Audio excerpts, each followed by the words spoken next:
Assalamualaikum and a good day. We are from Group 5 are going to presenting a subtopic of transport in plants which titled Water and Mineral Uptake.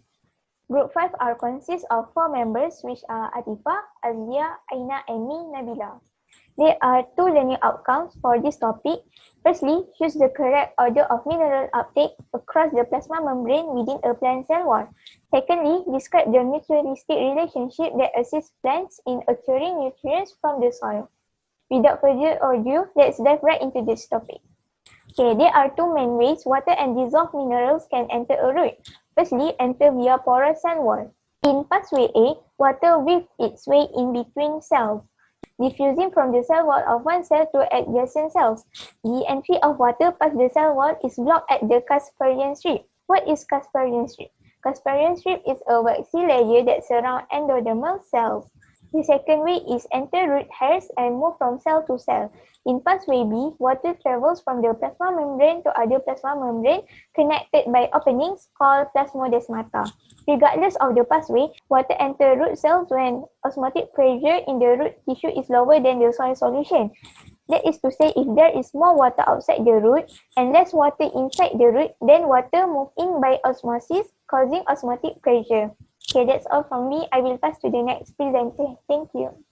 Hi, now I will continue about the transport of mineral across an endodermal plasma membrane.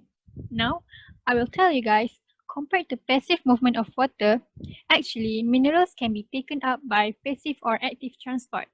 It's fascinating, right? So there are 3 ways how the transportation of mineral occurred. Firstly, as you guys can see here, the plasma membrane pump called proton pump hydrolyze ATP and use it to remove the hydrogen ions out of the cell. After that, the hydrogen ions concentration will establish an electrochemical gradient and allows potassium ion and other positively charged ion to cross the membrane via channel protein. Then, the negatively charged mineral ions such as nitrate ion will cross the membrane along with hydrogen ions by carrier proteins and diffuse down their concentration gradient. So now, since you guys know what is actually a Casparian strip, now I will share with you guys a closer look on the Casparian strip. Okay, guys, as you guys can see here, this purple strip is the Casparian strip. Okay, so what is the purpose of the Casparian strip, right? So there are 2 purposes. The first one is to prevent the backflow of minerals, and the second one is to allow the plant to maintain a higher mineral concentration. Okay, that's all for the transport of minerals. Thank you. Hi and Assalamualaikum. My name is Sri Atifah and I will continue on the adaptation of roots for mineral uptake. There are 2 mutualistic relationships that assist roots in obtaining mineral nutrients, which are bacteria and mycorrhizae. Now, the first type of mutualistic relationships is between bacteria and root nodules. Bacterial nitrogen fixation is responsible for the first step of nitrogen cycle by converting nitrogen in the air into ammonium. Most nitrogen-fixing bacteria live independently in the soil, but some do form a symbiotic associations with a host plant, such as host plants will provide food and shelter to the bacteria, while bacteria will provide nitrogen to the host plant. For example, the most common mutualistic relationships are between various genera of bacteria called rhizobia and plants from the legume family. Next, nitrogen fixation is an energy-intensive process that requires special conditions for the bacteria's enzymes, and one of it is an anaerobic environment, resulting the bacteria lives in the root nodule where the oxygen levels are maintained high enough for cellular respiration, but will not inactive the nitrogen-fixing enzymes. Now, I will pass the next type of mutualistic relationship to the next presenter. Thank you. Hi, my name is Aina. Before we continue to our lecture, let's watch this video. Over 80% of plants live in a symbiotic relationship with a remarkable organism called mycorrhizal fungi. Through this symbiosis, the fungi and the plant naturally develop a lifelong bond of mutual benefit that's existed for over 450 million years. From the video, we can say that the second type of mutualistic relationship called mycorrhizae. Mycorrhizae is the relationship between the fungi and the roots of the vascular plants.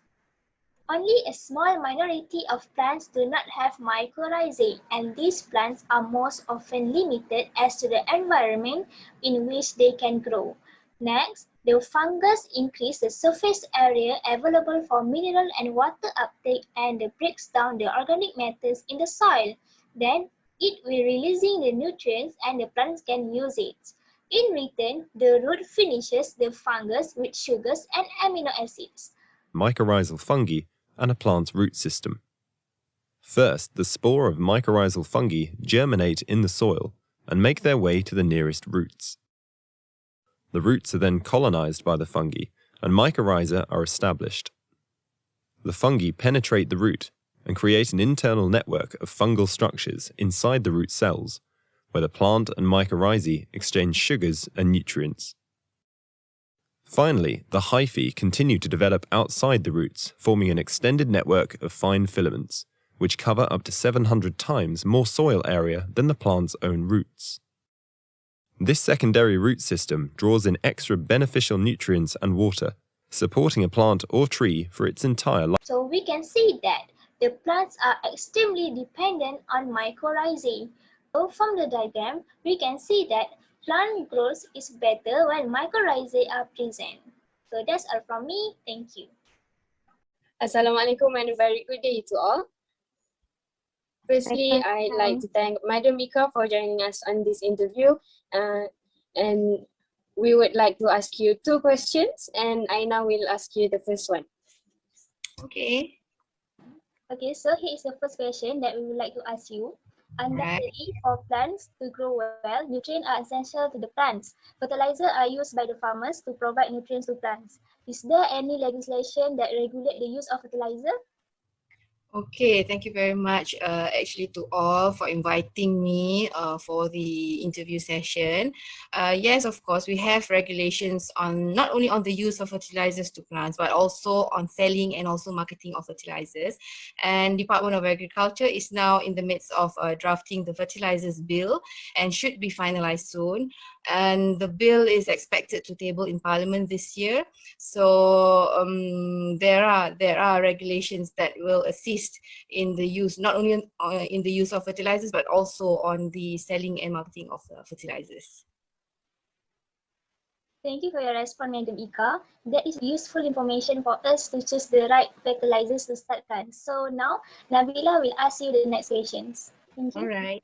Okay, so here the second question, which is, can you recommend any farming method that prevents the water and plant quality affected by any chemical uses?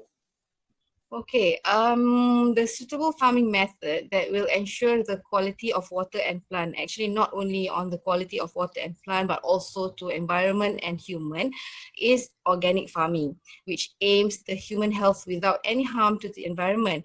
And Malaysian Organic or My Organic, which is developed by Department of Agriculture, is actually a rebranding from SOM. SOM is Sijil Organic Malaysia, to recognize farms that practice organic farming based on a Malaysian standard MS 1529/2015, plant-based organically produced foods requirements for production, processing, handling, labeling, and also marketing. So this My Organic is actually can be introduced to to all farmers who wants to practice organic farming. So they will be able to come to department for registration. All right, now we have reached the end of session. Thanks to Madam Ika, we are now understood everything related to our topic that others may not know. And thank you also for the bright and clear explanation. Thank you very much. So good luck to all of you. Thank you, Madam. Okay.